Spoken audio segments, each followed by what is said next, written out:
नमस्कार, मैं Manoj Sahu competition wing में आप सभी का एक बार फिर से स्वागत है। अभी हम छत्तीसगढ़ की कला संस्कृति के तहत जनजातियों वाला पोर्शन पढ़ रहे हैं। पिछले क्लास में हमने पढ़ा था गोंड जनजाति के बारे में और दंडामी माड़िया अर्थात माड़िया जनजाति के बारे में डिटेल में पढ़ा था।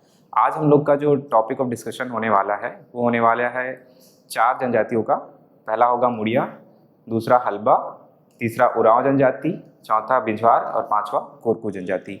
इन जनजातियों को काफ़ी डिटेल में पढ़ने वाले हैं, तो एक एक करके देखते हैं हम लोग जनजातियों को। सबसे पहला जनजाति आज जो हम लोग पढ़ने वाले हैं मुड़िया जनजाति। मुड़िया छत्तीसगढ़ में देखा जाए तो सांस्कृतिक रूप से सबसे समृद्ध जनजाति मानी जाती है।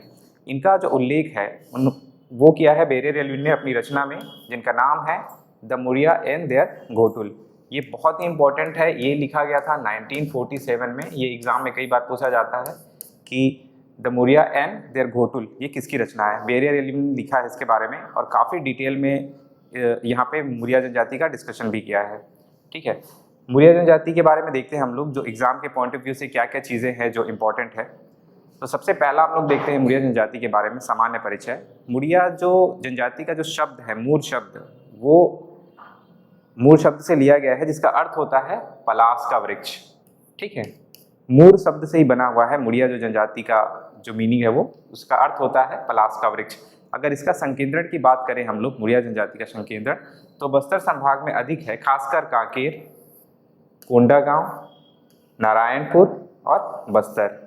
इन जिलों में मुड़िया जनजाति का संकेंद्रण ज़्यादा है अपेक्षाकृत देखें बाकी जिलों से। तो ये आप देख पा रहे होंगे, ये जो है पलाश का वृक्ष है और इसी के नाम पर ही इनका नामकरण रखा गया है। और ये इनकी रचना है बेरियर एल्विन की the Muria and their Ghotul. Muria जनजाति में सबसे फेमस इनकी युवागृह है। तो इनका युवागृह के बारे में थोड़ा सा देख लेते हैं, क्या चीज़ें हैं युवागृह और इनमें क्यों फेमस है, ये क्या काम है युवागृह का। युवागृह की अगर बात करें तो हर एक जनजातियों में युवागृह का अलग अलग नामकरण रखा गया है। ठीक है, यहाँ पे मुड़िया जनजाति में युवागृह का नाम है घोटुल। इसमें जो युवक युवती होते हैं, युवक को बोला जाता है चेलिक, युवतियों को बोला जाता है इसमें बिलोसा, और जो युवकों का सरदार होता है, युवकों का प्रमुख, उसको कहा जाता है सिरेदार। और जो युवतियों का प्रमुख होता है, युवतियों का प्रमुख, उनको कहा जाता है मोटियारिन। ठीक है, ऑब्जेक्टिव के पॉइंट ऑफ व्यू से बहुत इंपॉर्टेंट है। ये आप लोग देख पा रहे होंगे, ये मुड़िया जनजाति का युवागृह है। सामान्य एक झोपड़ी सा रहता है, इसी में इन लोगों का जो भी शिक्षण कार्य है, जो प्रशिक्षण कार्य है वो संपन्न किया जाता है। जो वहाँ के प्रमुख जो वृद्ध लोग रहते हैं जनजाति के, उन लोग करवाते हैं। इसका मुख्य उद्देश्य अगर देखें तो आर्थिक, सामाजिक, शैक्षणिक, धार्मिक और पारंपरिक, इस तरह से इसका महत्व बहुत अधिक होता है। अगर हम लोग घोटुल की बात करें तो घोटुल में कुछ कुछ नृत्य भी बहुत प्रचलित है, जैसे कि मांद्रे नृत्य, कक्सार नृत्य, इसको भी आगे देखेंगे एक एक करके। यहाँ पे एक चीज़ और आता है, जो परगना प्रमुख होता है उसको माझी कहा जाता है मुड़िया जनजाति में। इसके अलावा जो गांव का प्रमुख होता है वो कहलाता है पटेल। ये एक तरह का जाति पंचायत का प्रमुख होता है जो ग्राम स्तर पर होता है। परगना एक्चुअल में 20 से 30 गांव का समूह होता है। ठीक है,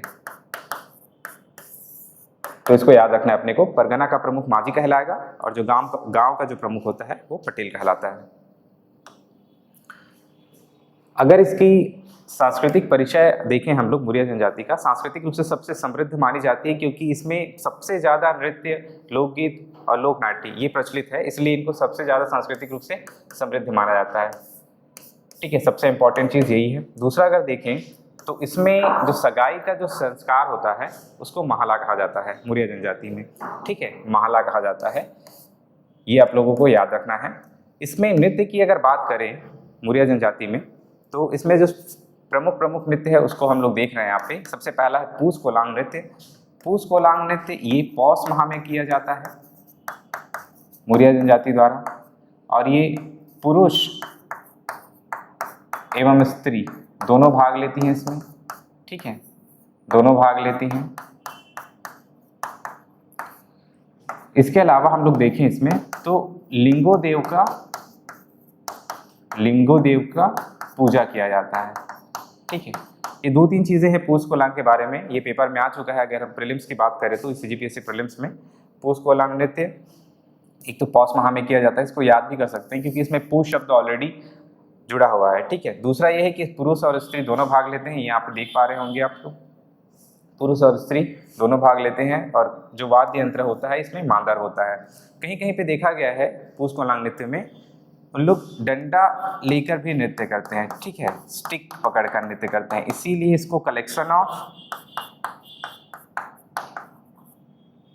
या डांस ऑफ स्टिक भी बोला जाता है। ठीक है, कलेक्शन ऑफ स्टिक्स या डांस ऑफ स्टिक्स किसे बोला जाता है तो पूस कोलांग को बोला जाता है। ये रीजन है इसके पीछे, जो कोलांग जो वर्ड है उसमें कोला का अर्थ होता है स्टिक। ठीक है, कोला का अर्थ क्या होता है, स्टिक होता है, उसे हमें ध्यान में रखना है। तो कभी भी पूछा जाएगा कलेक्शन ऑफ स्टिक या फिर डांस ऑफ स्टिक किसे कहा जाता है, तो हमेशा याद रखिएगा पूस कोलांग को कहा जाता है। दूसरा इसमें प्रमुख नृत्य है मांदरी, ये भी आप लोग इमेज में देख पा रहे होंगे। ये मांदर इसमें सबसे ज़्यादा प्रमुख होता है, इसके अलावा महिलाएं झांझ लेकर इसमें नृत्य करती हैं। मांदर वाद्य यंत्र के कारण ही इसका जो नाम है वो मांदरी रखा गया है। ठीक है, इसमें पुरुष और स्त्री दोनों भाग लेती हैं और ये जो नृत्य है वो घोटुल में किया जाता है। ठीक है, ये खासकर ध्यान में रखना है, घोटुल में किया जाता है ये नृत्य। इसके बाद है कक्षार नृत्य। कक्षार नृत्य भी घोटुल में किया जाता है। कक्षार नृत्य घोटुल में किया जाता है, पहला तो ये हमें याद रखना है। दूसरा मुरिया जनजाति द्वारा किया जाता है। इसके अलावा इसको माड़िया भी करती है और अबूझ माड़िया भी करते हैं इसको, अबूझ माड़िया। तो ये हमें याद रखना है जो कक्षार नृत्य है उसके बारे में। इसमें जो है लिंगोदेव की आराधना की जाती है, लिंगोदेव की आराधना की जाती है। ठीक है, लिंगोदेव घोटुल का सबसे प्रमुख देवता माना जाता है, उसे इष्ट देव माना जाता है घोटुल का। ठीक है, इसलिए हमें याद रखना है कि कक्षार में एक तो घोटुल में किया जाता है, सबसे पहला चीज़ तो याद रखना है। दूसरा में याद रखना है कि लिंगोपेन की पूजा की जाती है, उसकी आराधना की जाती है और एक पुरुष और स्त्री दोनों भाग लेते हैं। ठीक है, अगला जो है एबाल तोर नृत्य। एबाल तोर नृत्य के बारे में 2 चीज़ें याद रखनी है, एक तो मड़ई के अवसर पर किया जाता है, ये मड़ई के अवसर पर। ठीक है, दूसरा इसमें याद रखना है अंगादेव की आराधना की जाती है इसमें। अब अंगादेव कौन है, तो अंगादेव को मड़ई का प्रमुख देवता माना जाता है अंगादेव को। ठीक है, हमें याद रखना है अंगादेव कौन है, मड़ई के प्रमुख देवता है। और ये जो मड़ई की यहाँ पे बात हो रही है ये प्रचलित है सबसे अधिक नारायणपुर जिले में, नारायणपुर जिले में। कभी भी मड़ई की बात आएगी तो सबसे पहले बस्तर संभाग में नारायणपुर सबसे ज़्यादा प्रचलित है, जहाँ पर ये एबाल तोर नृत्य भी फेमस है और वहीं पे मड़ई का आयोजन भी किया जाता है। ठीक है, तो 2-3 चीज़ें यहाँ पे याद रखना है हमें, मड़ई के अवसर पर किया जाएगा एबाल तोर नृत्य। दूसरा ये है कि अंगादेव की आराधना की जाती है। ठीक है, और नारायणपुर जिले में प्रचलित है। दूसरा हम लोग देखें हुल्की पाटा। हुल्की पाटा तो ये मुरिया जनजाति द्वारा किया जाता है। यहाँ पे जितने भी नृत्य हम लोग देख रहे हैं मुरिया जनजाति, और ये सामान्य अवसर पर, इसके लिए कोई खास अवसर नहीं होता। ठीक है, हुल्की पाटा के लिए तो ये हमें याद रखना है। इससे बहुत सारे प्रश्न आते हैं, मेंस में हो चाहे प्रीलिम्स में हो चाहे व्यापम की परीक्षाओं में हो। ठीक है, डायरेक्ट क्वेश्चन भी बनते हैं, तो हमें याद रखना है हुल्की पाटा मुरिया जनजाति द्वारा किया जाएगा और सामान्य अवसर पर किया जाता है। क्वेश्चन इस प्रकार से फ्रेम होते हैं कभी कभी कि वो अवसर को भी पूछ देता है, खासकर उन अवसरों को जो विवाह के अवसर पर किए जाते हैं, ऐसे त्यौहार, ऐसे नृत्य, ऐसे पर्व, उनको अधिक पूछा जाता है। ठीक है, तो हमें ध्यान रखना है। अगला जो नृत्य है वो माव पाटा है, या फिर इसी को लोक नाट्य, एक प्रकार का ये लोक नाट्य भी है। ठीक है, माव पाटा में 2-3 चीजें हैं जो हमें याद रखना है। एक तो ये है कि ये शिकार नृत्य है, शिकार नृत्य है। किसका शिकार किया जाता है, तो गौर का शिकार किया जाता है। ठीक है, गौर का शिकार किया जाता है। यहाँ पे देख रहे होंगे ये जो है ये गौर का शिकार करते हुए दिखाया जा रहा है। ये ओरिजिनल नहीं है, ये उसकी प्रतिकृति है। ठीक है, तो ये हमें याद रखना है इसमें। ठीक है, गौर है, इसका शिकार करते हुए नृत्य किया जाता है, लोक नाट्य किया जाता है। यहाँ आप लोग देख रहे होंगे कुछ लोग गौर का शिकार करते हुए दिखाया जा रहा है। ठीक है, इसमें एक पुजारी भी होता है। ठीक है, तो हमें याद रखना है। तो गौर का शिकार किया जाता है इसमें माव पाटा में। माव का एक जो अर्थ होता है, ये दो शब्दों से मिलकर बना हुआ है, माव और पाटा। माव का अर्थ ही होता है गौर और पाटा का अर्थ होता है नृत्य। ठीक है, इस प्रकार इसका नामकरण रखा गया है माव पाटा का। सबसे इंपॉर्टेंट है शिकार नृत्य है। किसका शिकार किया जाता है? तो गौर का शिकार किया जाता है। ठीक है, और मौर्य जनजाति द्वारा किया जाता है। ये दो तीन चीजें हैं जो आप लोग को याद रखना है इसमें।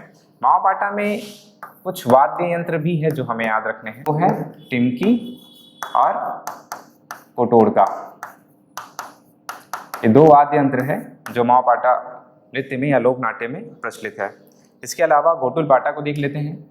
घोटुल पाटा की कभी भी बात आएगी तो इसमें याद रखना है इसमें कि ये मृत्यु गीत है ये, और मौर्य जनजाति द्वारा किया जाता है। तो दो चीजें हैं जो पेपर में सबसे ज्यादा पूछा जाता है घोटुल पाटा के बारे में। एक तो मृत्यु गीत है और दूसरा कौन सी जनजाति द्वारा किया जाता है? तो मौर्य जनजाति।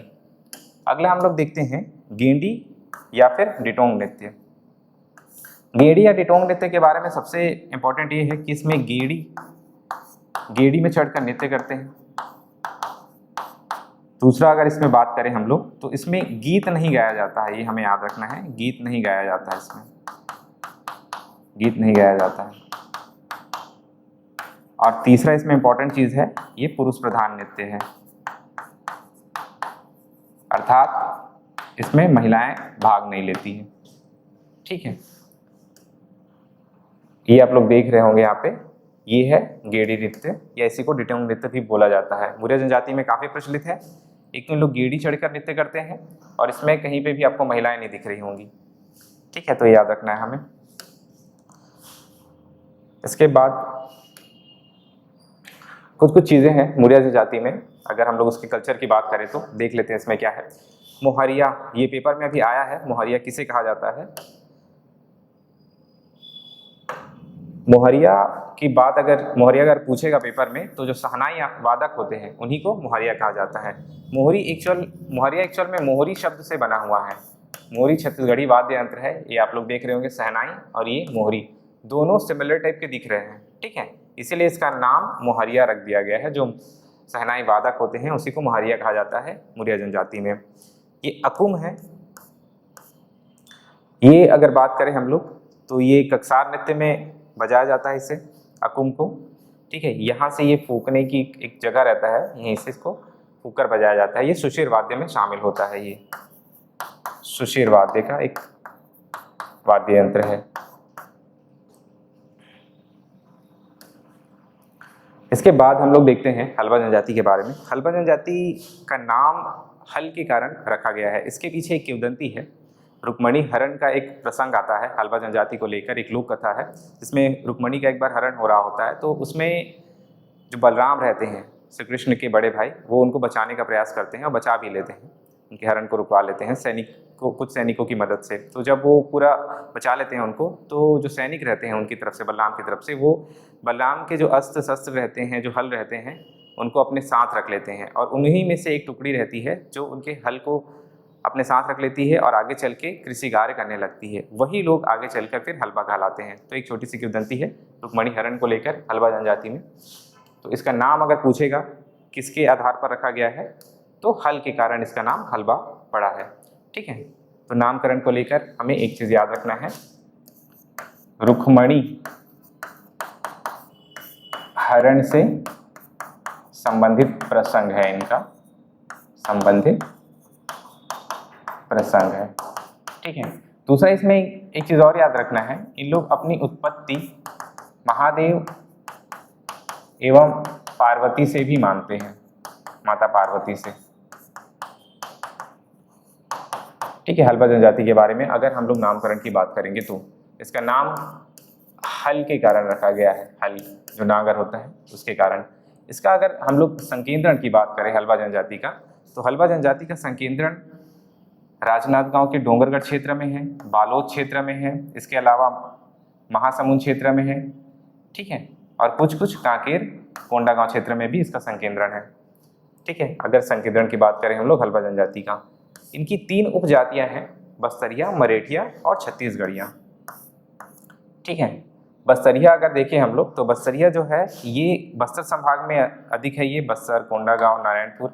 और अगर हम लोग बात करें छत्तीसगढ़िया की तो छत्तीसगढ़िया है आपकी डोंगरगढ़ क्षेत्र में, बालोद, डौंडी लोहारा, कांकेर, ठीक है, इस क्षेत्र में है आपका छत्तीसगढ़िया, इनकी उपजातियाँ। इसका मुख्य व्यवसाय देखें तो इन लोग कृषि कार्य करते हैं और साथ ही चिवड़ा बनाने का भी कार्य करते हैं, ठीक है। तो 2-3 चीज़ें हैं, अगर इसके कार्य की बात करेंगे तो कृषि कार्य और चिवड़ा बनाने का कार्य। चिवड़ा बनाने का कार्य पूछा जा चुका है तो आप लोग को याद रखना है, हल्बा जनजाति बनाती है। इसका अगर विशेष देखें हल्बा जनजाति का तो 2 चीज़ें सबसे ज़्यादा इंपॉर्टेंट है। एक तो ये कि कबीर पंथ के प्रभाव में सबसे अधिक आए हैं और इन्होंने अपना जो चेंज जनजाति में जो पंथ का चेंज जो हुआ है सबसे ज़्यादा कबीर पंथ में, वो हल्बा जनजाति में हुआ है।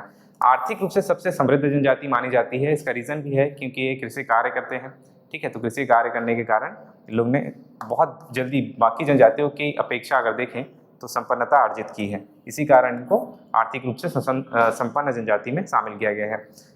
इसका अगला पॉइंट देखें हम लोग तो इसकी साक्षरता की बात करें तो 76.2% इसकी साक्षरता है, जो सभी जनजातियों में सबसे अधिक साक्षरता है हल्बा जनजाति की। इसके बाद अगर हम लोग देखें तो इसके बाद नाम आता है प्रधान जनजाति का साक्षरता में, जिसका 70% है साक्षरता। इसके बाद अगर देखें हम लोग उरांव, इनकी साक्षरता है 68.9%, ठीक है। तो वर्तमान में अगर पूछा जाएगा सबसे अधिक साक्षर जनजाति कौन सी है तो हल्बा को लेना है आप लोगों को। हल्बा जनजाति से संबंधित कुछ कुछ रचनाएं हैं, जिसमें सबसे प्रमुख रचना है लाला जगदलपुरी की, जिसका नाम है हल्बी पंचतंत्र, हल्बी लोक कथाएं, ठीक है। हल्बी पंचतंत्र और हल्बी लोक कथाएं दोनों अलग अलग रचनाएं हैं जो लाला जगदलपुरी ने लिखा है ये। इसके अलावा भालचंद्र राव तेलंग की भी एक रचना है छत्तीसगढ़ी हल्बी भतरी बोलियों का भाषा वैज्ञानिक अध्ययन। इसको मेंस में पूछा गया है, मेंस 2018 में क्वेश्चन आया हुआ है, ठीक है, कि छत्तीसगढ़ी हल्बी भतरी बोलियों का भाषा वैज्ञानिक अध्ययन किसकी रचना है तो भालचंद्र राव तेलंग की है। इसके बाद हम लोग देख लेते हैं उरांव जनजाति। उरांव की अगर बात करें संकेंद्रण की तो सबसे अधिक संकेंद्रण इसका सरगुजा संभाग में है। सरगुजा संभाग में खासकर कोरिया, बलरामपुर, सूरजपुर और कुछ कुछ रायगढ़ जिले में, ठीक है। तो इनका संकेंद्रण ऊपरी हिस्से में छत्तीसगढ़ के, तो हमें याद रखना है। उरांव को लेकर 2-3 चीज़ें हैं जो सबसे अधिक फेमस है, वो है इनका युवागृह। जैसे कि अभी हम लोग ने पढ़ा था, मुरिया जनजाति में जो युवागृह है उसको घोटुल कहा जाता है, लेकिन कभी भी उरांव जनजाति की बात आएगी तो इनके युवागृह को घुमकरिया कहा जाता है, ठीक है। और इसके मुखिया को धांगर महतो कहते हैं। इसमें 2-3 कैटेगरी होती है, एक होती है 6 से 12 वर्ष का, फिर 12 से 18 वर्ष का। इस प्रकार से इनकी 3 कैटेगरी होती है। तीनों कैटेगरी के लिए अलग अलग मुखिया होते हैं, ठीक है। इसमें हमें याद रखना है इसके युवागृह का नाम जो सबसे अधिक प्रचलित है वो है घुमकरिया, ठीक है। इसके अलावा हम लोग देख लेते हैं उरांव जनजाति में कुछ कुछ फैक्ट्स है जो इम्पोर्टेंट है।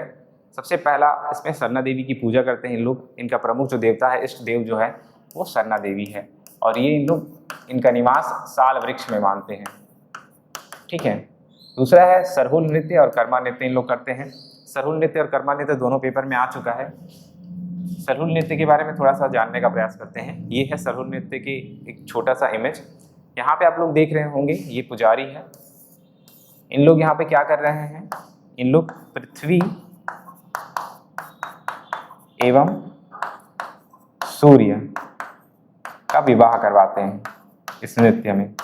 2 चीज़ें हैं जो आप लोग को याद रखना है सरहुल में, एक तो पृथ्वी और सूर्य का विवाह होता है, दूसरा इसमें ये है एक किंवदंती है साल वृक्ष को लेकर। साल वृक्ष की पूजा की जाती है। साल वृक्ष की पूजा इसलिए की जाती है, एक लोक कथा है।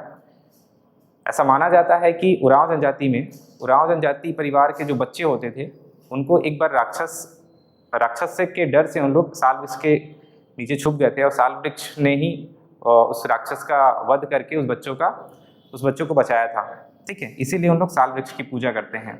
तो ये आप लोग को याद रखना है। और ये जो नृत्य है सरहुल नृत्य, वो कब किया जाता है तो चैत्र पूर्णिमा में किया जाता है। चैत्र पूर्णिमा ये टाइम है ये करने का, ठीक है। सरहुल नृत्य का याद रखना है आप लोगों को। साल वृक्ष के फूलने पर ये नृत्य किया जाता है, ठीक है। और प्रमुख देवी रहती है इसमें सरना देवी। तो 2-3 चीज़ें हैं जो हमें याद रखना है। इसके अलावा हम लोग देख लेते हैं उरांव। उरांव की जो बोली होती है वो है कुड़ुक, ठीक है। ये आप लोग को याद रखना है। इसके अलावा जो गांव का जो प्रमुख होता है उसे माझी कहा जाता है। इनके पोशाक को करैया कहा जाता है। और इनका अगर हम लोग उल्लेख देखें महाकाव्य में उरांव जनजाति का, तो कड़क खंडी करके एक महाकाव्य है। कड़क डंडी, आप कीजिएगा कड़क डंडी, ठीक है। ये महाकाव्य है, यहाँ पर उरांव जनजाति का उल्लेख हुआ है, ठीक है। और अगर बात करेगा सरहुल नृत्य के बारे में, सरहुल नृत्य किस क्षेत्र में अधिक प्रचलित है, तो हमें हमेशा याद रखना है ये सरगुजा जिले में अधिक प्रचलित है, ठीक है। क्वेश्चन आ गया है एक बार पेपर में। तो 2-3 चीज़ें हैं जो उरांव के बारे में आप लोग को याद रखनी है। इसके अलावा हम लोग देख लेते हैं बिंझवाड़ जनजाति के बारे में। बिंझवाड़ जनजाति एक ऐसी जनजाति है जिसका नामकरण रखा गया है विंध्याचल पर्वत के नाम से, ठीक है। विंध्याचल पर्वत में इनका निवास स्थान था पहले, इसीलिए इसका नाम अपभ्रंशित होकर बिंझवाड़ हो गया है, ठीक है। विंध्य पर्वत के निवासी थे इन लोग। अगर इनकी देवी देवता की बात करें तो इन लोग विंध्यवासिनी देवी को मानते हैं। दूसरा इन लोग मानते हैं बाराभाई बेटकर को। बाराभाई बेटकर को मानने के पीछे एक स्टोरी है। विंध्याचल पर्वत में 12 भाइयों का एक परिवार हुआ करता था। 12 भाइयों का एक परिवार हुआ करता था। इन लोग धनुर्विद्या में काफी निपुण थे। तो इन लोग एक बार अभ्यास कर रहे थे अपने धनुर्विद्या का, तो एक तीर जो है उड़ीसा के तट पर जगन्नाथ मंदिर के दरवाजे पर जाके लग जाता है, ठीक है। जो बाण है वहाँ पे मंदिर पे के सामने, मंदिर के दरवाजे पर ही जाके लग जाता है। तो क्या होता है, उसके बाद दरवाज़ा खुल नहीं रहा होता है। बहुत प्रयास करते हैं वहाँ के लोग खोलने का, लेकिन कोई दरवाजे को खोल नहीं पाता है। फिर वहाँ पर जाकर 12 भाई जो रहते हैं उन्हीं लोग जाके वो तीर को निकालते हैं, बहुत आसानी से निकाल लेते हैं, सहज तरीके से। तो उसको देख के आश्चर्यचकित हो जाते हैं वहाँ के लोग, और उसी कारण फिर उन लोगों को पूजने लग जाते हैं 12 भाइयों को। इसीलिए हम लोग को याद रखना है 12 भाई बेटकर और विंध्यवासिनी, ये 2 प्रमुख देवी देवता रहे हैं अगर बिंझवाड़ जनजाति की बात करें तो। इसके अलावा इसके संकेंद्रण देखें हम लोग बिंझवाड़ जनजाति का, तो बिंझवाड़ जनजाति का जो संकेंद्रण है वो है रायपुर में, कुछ बिलासपुर क्षेत्र में है, और जांजगीर चांपा क्षेत्र में, कोरबा क्षेत्र में। इन क्षेत्रों में इसका संकेंद्रण अधिक है, ठीक है। कहाँ कहाँ, एक तो है आपका रायपुर, दूसरा है बिलासपुर क्षेत्र, तीसरा जांजगीर चांपा, इसके अलावा थोड़ा बहुत कोरबा और बलौदाबाजार क्षेत्र में। ये इसका संकेंद्रण वाला क्षेत्र है। उपजातियां अगर देखें तो इनकी 4 उपजातियां हैं, बड़े बिंझवाड़, सोनझरा, बिरजिया और बिझिया, ठीक है। इनके महासभा को कोटा सागर कहा जाता है, सबसे इंपॉर्टेंट है, याद रखना है। कोटा सागर किसके महासभा को बोला जाता है, तो बिंझवाड़ के। इनमें तीर विवाह प्रचलित है, तीर विवाह काफ़ी प्रचलित होता है। प्रतीक चिन्ह तीर कमान को ही माना जाता है, ठीक है। बिंझवाड़ जनजाति में आप लोगों को याद रखना है। तीर से संबंधित एक फैक्ट है, जो हल्बा जनजाति में प्रचलित है, उनमें भी तीर विवाह होता है। इसके अलावा महुआ वृक्ष के साथ भी विवाह करते हैं हल्बा जनजाति के लोग। ये हल्बा जनजाति में ऐड कर लीजिएगा, महुआ वृक्ष से विवाह करते हैं।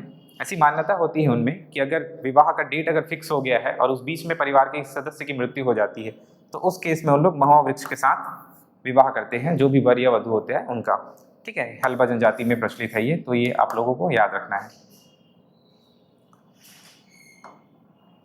इसके अलावा सबसे इंपॉर्टेंट है बिंझवाड़ जनजाति की कभी भी बात होगी तो उसमें नाम आता है शहीद वीरनारायण सिंह का। शहीद वीरनारायण सिंह बिंझवाड़ जनजाति से संबंधित थे, बिंझवाड़ जनजाति से संबंधित थे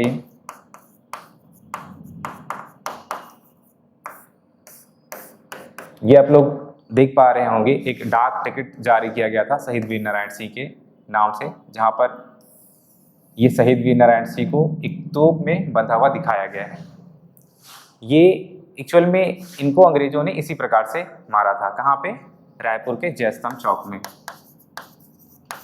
रायपुर के जयस्तंभ चौक में।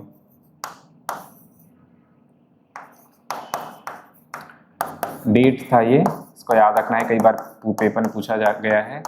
10 दिसंबर 1857। इसीलिए 1857 की क्रांति में छत्तीसगढ़ में शहीद वीर नारायण सिंह का नाम काफ़ी प्रमुखता से लिया जाता है। ठीक है, शहीद वीर नारायण सिंह। कुछ चीज़ें हैं जिसको हम लोग काफ़ी डिटेल में पढ़ेंगे। सोना खान विद्रोह के प्रमुख नेता रहे हैं ये। सोना खान विद्रोह जनजातियों की अगर बात करें तो सबसे प्रमुख विद्रोह है और 1857 की क्रांति में उनका जो नाम है वो काफ़ी प्रचलित है। ठीक है, इसको डिटेल में हम लोग देखेंगे। इसके अलावा अगला जो जनजाति है आज का वो है कोरकू जनजाति। कोरकू जनजाति एक्चुअल में जो जमीन खोदने वाली जनजाति है उन्हीं को कोरकू जनजाति कहा जाता है। इनका मुख्य व्यवसाय बोल सकते हैं या फिर इनके नामकरण के पीछे स्टोरी है वो जमीन खोदने के से जुड़ा हुआ है। ठीक है, इनका जो शाब्दिक अर्थ होता है कोरकू का वो जमीन खोदने वाला होता है। संकेंद्रण की अगर बात करें तो कोरिया, सरगुजा, सूरजपुर और बलरामपुर। कोरिया, सरगुजा, सूरजपुर और बलरामपुर, यहाँ पे इसका संकेंद्रण अधिक है। अगर हम लोग कुछ याद नहीं है इसके बारे में तो सरगुजा संभाग याद रख सकते हैं, इसके संकेंद्रण की बात होगी तो। ठीक है, कोरकू जनजाति की। इसके अलावा इसमें देखते हैं इनमें पुनर्विवाह जो होता है कोरकू जनजाति में उसको पाटो विवाह बोला जाता है। ठीक है, पाटो विवाह। मृतक संस्कार को सिडोली प्रथा बोला जाता है। इसके अलावा एक जातीय संस्कार भी होता है इनमें, जातीय संस्कार, जिसको बोला जाता है पोथड़िया। इसको आप लोग ऐड कर लीजिएगा यहाँ पे। जो जातीय संस्कार होता है उसको पोथड़िया बोलते हैं और जो मृतक संस्कार होता है उसे सिडोली प्रथा बोला जाता है। खम्ब स्वांग एक लोक नाट्य है जिसपे लकड़ी का स्तंभ गाड़ा जाता है, इसको डिटेल में देखेंगे अभी हम लोग। इसके अलावा अगर नृत्य की बात करें कोरकू जनजाति में तो 3 नृत्य है जो काफ़ी प्रचलित है।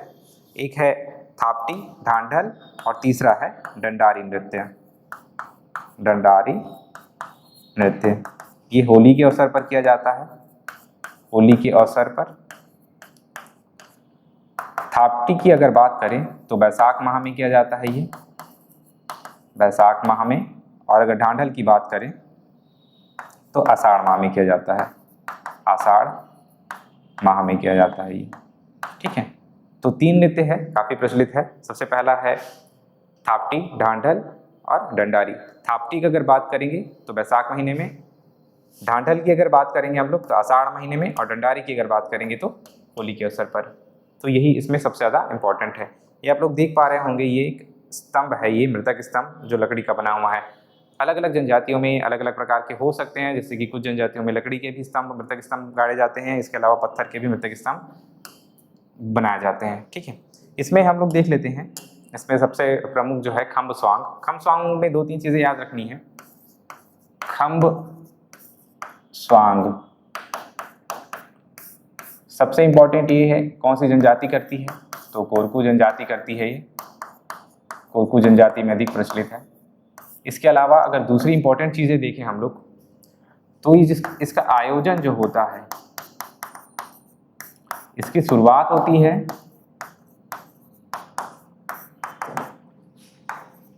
कुंवार नवरात्र से लेकर